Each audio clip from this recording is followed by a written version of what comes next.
Hello, everybody.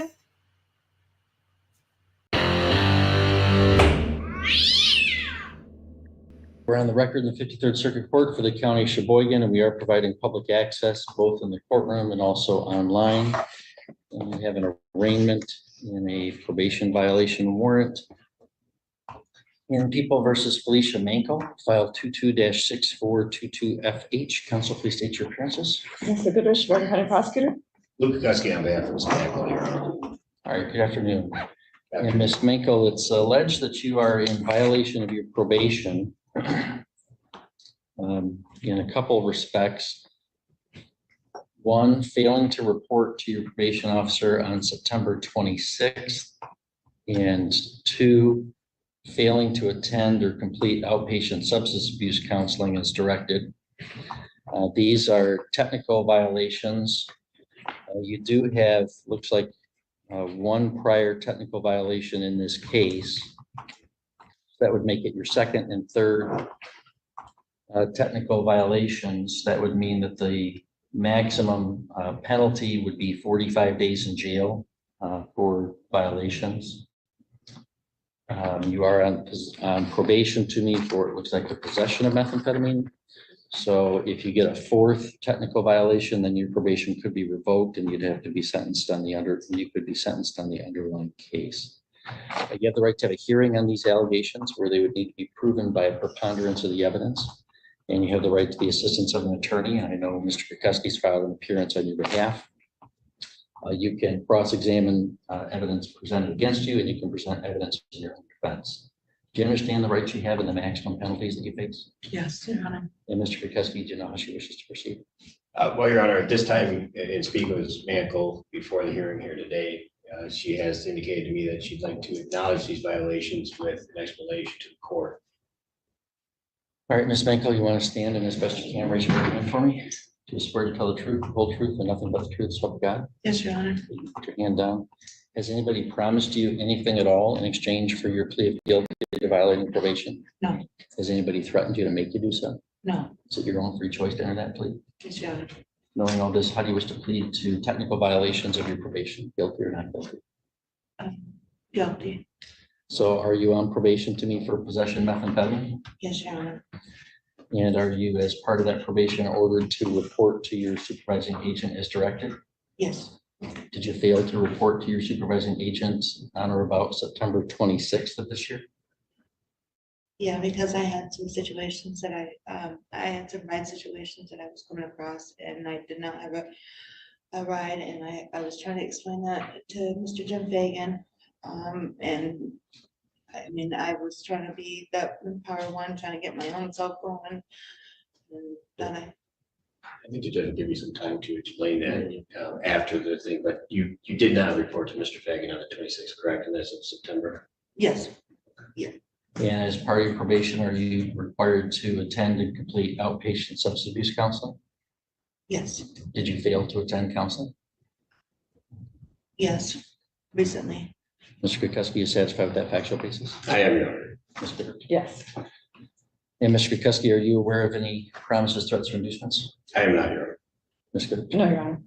All right, well, Ms. Manko, I find that your plea is knowingly, understandingly, and voluntarily made, and that there is a sufficient basis in fact and law to believe that you violated your probation in the respects outlined. These are technical violations. They are violations 2 and 3.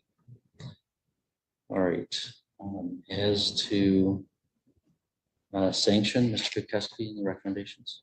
Your Honor, I know Ms. Manko was picked up on Friday.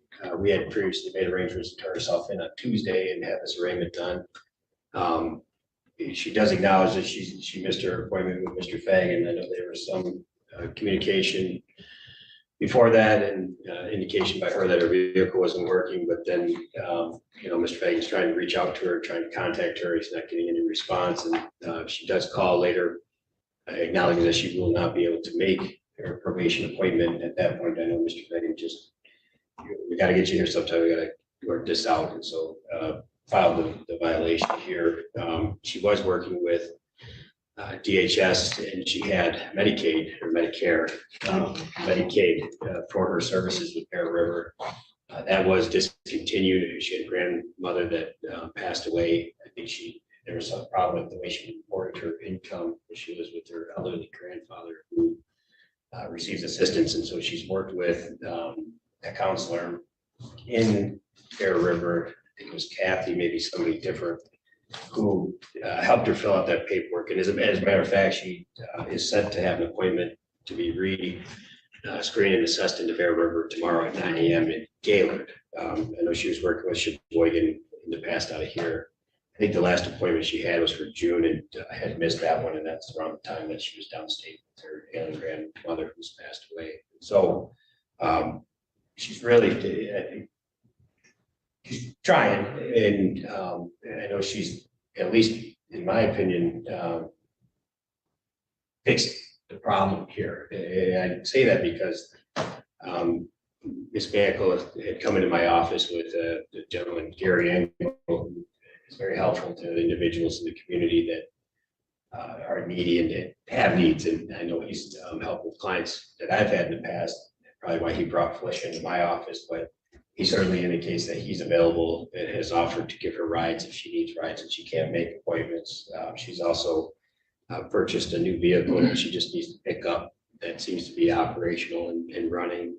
She has 2 aunts in the area that have also offered to help her with rides. She was previously not communicating with these aunts because when she was incarcerated on a bond violation, I think the home that her and her grandfather stayed in went into foreclosure. And so it caused a rift in the family. But before getting picked up on the warrants here, I know she had contact with them. They mended that relationship. And so she does have that potential in those 2 who she can tap for rides. And so she's really made that effort. I think she was very scared, obviously, because she takes care of her grandfather and she's got a young child that she's so responsible for as well. And so, Well, I mean, this isn't just a rides issue, right? I mean, she has a prior failing to report back in June correct. that she just basically got a warning for. Yeah. And before the agents come and get a warrant from me, there are a few things that have to happen. 1, the person doesn't report. 2, the agent reaches out and tries to talk to them, can't do it. 3, the agent physically goes to their home and can't find them or nobody answers the door. So this is not just a, I don't have a ride problem. This is a, I'm gonna do probation my way and blow it off. No, sir. And reporting to my probation officer is not a high priority for me.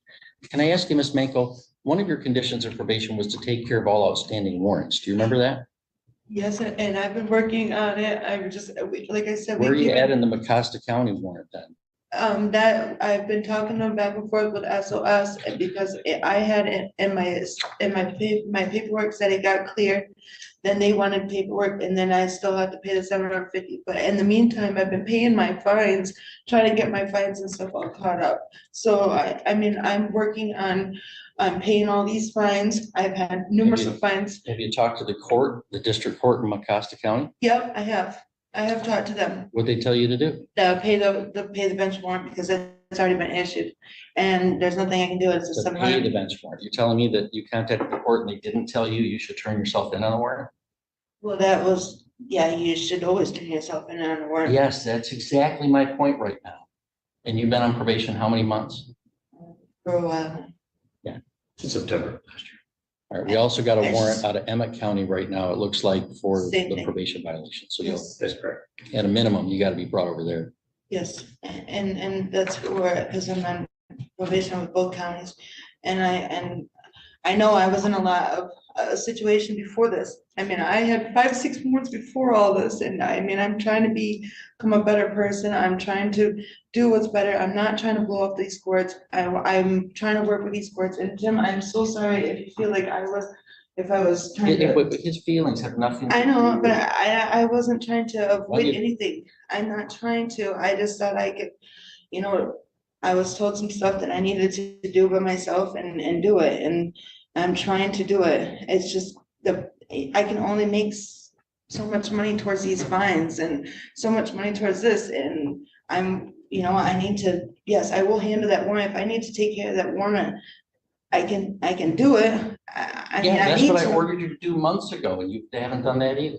And on top, because I had a foreclosure in my home, I was getting ready to lose like my home, and I needed to come up with every dollar I could to make sure that our money was going towards our house before we lost our home. And then I've been trying to put money towards these cars, thinking if I don't get these cars going, I'm not gonna be able to make it towards my counseling. I'm not gonna be able to make it towards the stuff that I'm already failing to do at this moment right now. And I was trying to avoid where I'm at right now, I believe, and it just wasn't working my way. I know, and I'm so sorry, and I'm so sorry for being here in front of you. And I'm sorry for taking this out on my family and not asking more for help from them. And I don't know where to go, and I need to get that structure behind me again. And I'm trying, if you will understand me. I do believe there was a face-to-face at Ms. Mankel's home with Mr. Fagan where he observed a vehicle that she had that was inoperable. She was trying to get fixed. And I did see Jim Fagan. Not since this warrant was signed. Correct. No, Right, okay, all right. But just previous. Yes, somebody. but doesn't within that show same up. month. Well, again, that doesn't matter, right? If you don't have a ride, that's one level of problem. But if you're communicating with your probation agent and your agent goes out, knocks on the door, and you answer it, then guess what? You don't get arrested. I never even knew he showed up at my door. You weren't talking to him. They don't come and get a warrant until they can't find a probation. All right, I'm sorry. Ms. Goodrich, recommendations. Oh, yeah, Sean, I believe that incarceration is appropriate at this time. We were just here a few months ago where the same thing, a warning was given and that didn't work.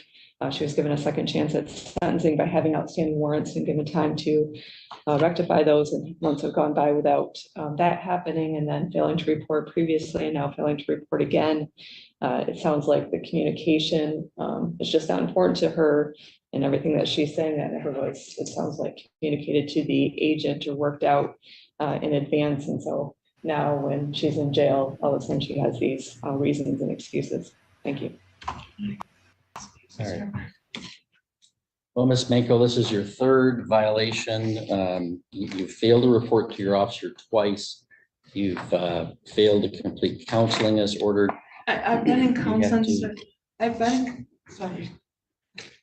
What do you want? I want to make sure I know everything you want me to know. I have been in counseling for a while, and I just recently, when I got cut off my assistance, I had to reapply, and that's why I have gotten cut off from my counseling. But I did get back into counseling, and I have been talking to them, and I've been reaching out. I do have an agent that I've been working with, Angie, through DHS. I mean, I do take care of my grandpa that he's got heart failure. He's got stage 3 heart failure. He just had a pacemaker put in.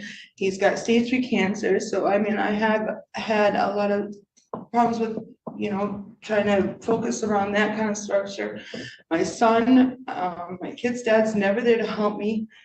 And I'm trying to make sure that I can be there for my son right now too. I mean, he's innocent out of all this.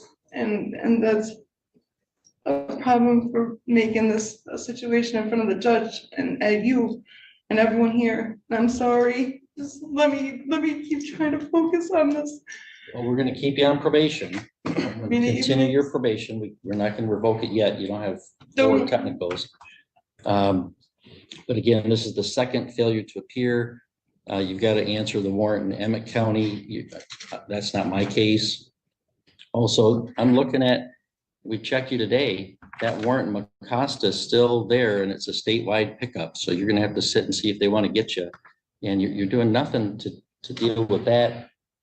I guess at this point, I'm gonna order 20 days jail, credit for 4 days served if you were picked up on Friday and continue on probation. So then you'll owe me 16 right now and then continue on probation. I imagine we'll arrange with Agent Fagan to deal with what they want to do with her. The jail should be in communication with Emmett County. I have filed an appearance over there in respects to that matter. You're that matter, Your Honor.